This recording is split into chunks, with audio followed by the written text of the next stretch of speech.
salvationarmy.ca is speaking with Major Clarence Ingram, who lives in Nassau and oversees the work of the Salvation Army in the Bahamas, Turks, and Caicos Island.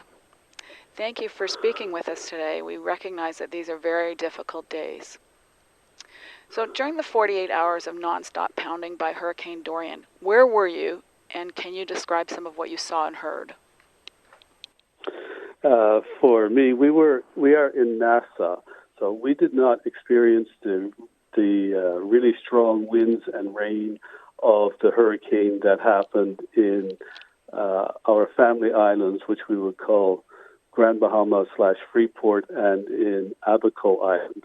We had some heavy rain here and flooding, but not the severe winds that they've had on the other islands. Have you been able to venture out to the other islands? Unfortunately not. The other islands are not yet accessible. Yesterday, the Prime Minister of the Bahamas went to Abaco and survey the damage there. They tried with a U.S. Coast Guard helicopter to reach Grand Bahama, but had to turn back because of weather. So hopefully they can get there today. Okay. How long has the Salvation Army served in the Bahamas, and what services do we provide? We have been in the Bahamas about 90 years. We provide typical Salvation Army services. We provide community family services, food, clothing. We have a women's emergency shelter. We have a school for blind children. We have 2 or 3 after-school programs for teaching children computer skills. We run, of course, disaster services. And we run a workshop for manufacturing mops, which is done by blind personnel here. There's a fairly wide variety of things, actually, which we do here in the Bahamas. Were any of our facilities affected by Dorian? This morning, I just learned that a large tree fell on the church and hall in Freeport, and that has significant damage because of that tree. Otherwise, our facilities are not significantly damaged. There's some minor water damage here at our offices in Nassau, but otherwise we're not bad. Okay. And being on the ground in the midst of this, what are you hearing?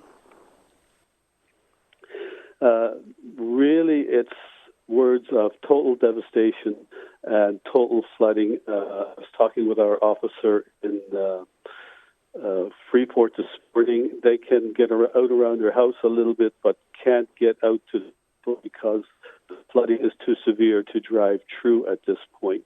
The shelters are full to capacity and beyond.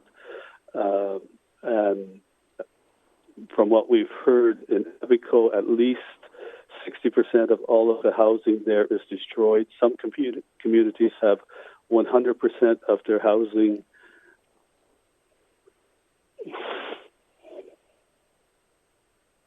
destroyed. We have just total devastation. Huge parts of the islands that are underwater. The airports yesterday were under 6 feet of water. It's just incredible devastation, and just trying to gather some information at this point to begin to put together a response to help people.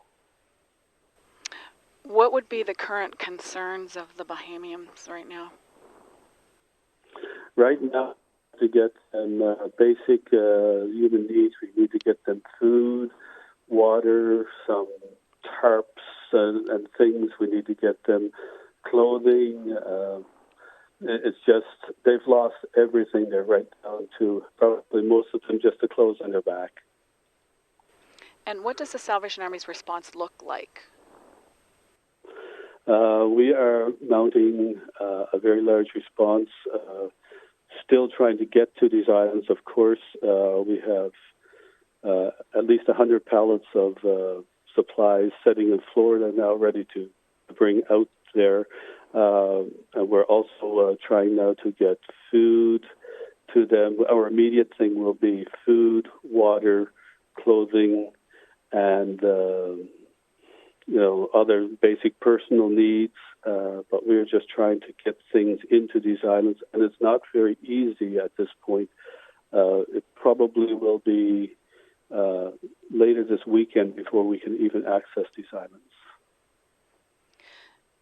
So, Major, what can people do to help who are listening to this?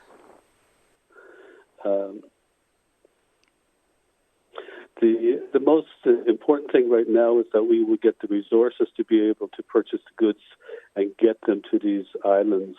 So we need financial support desperately at this point. And how has this affected you personally? Personally, it's kind of an emotional thing to see all of these family and friends and everybody being affected so dramatically. This is my fifth hurricane since I've come to Bahamas, and it's been by far the most intense.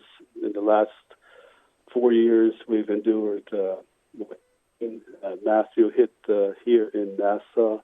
Then we had Maria and Irma last year in Turks and Caicos, and now this one is even more severe, so it's just rather overwhelming. And just to conclude, what would be your message to people who are listening today?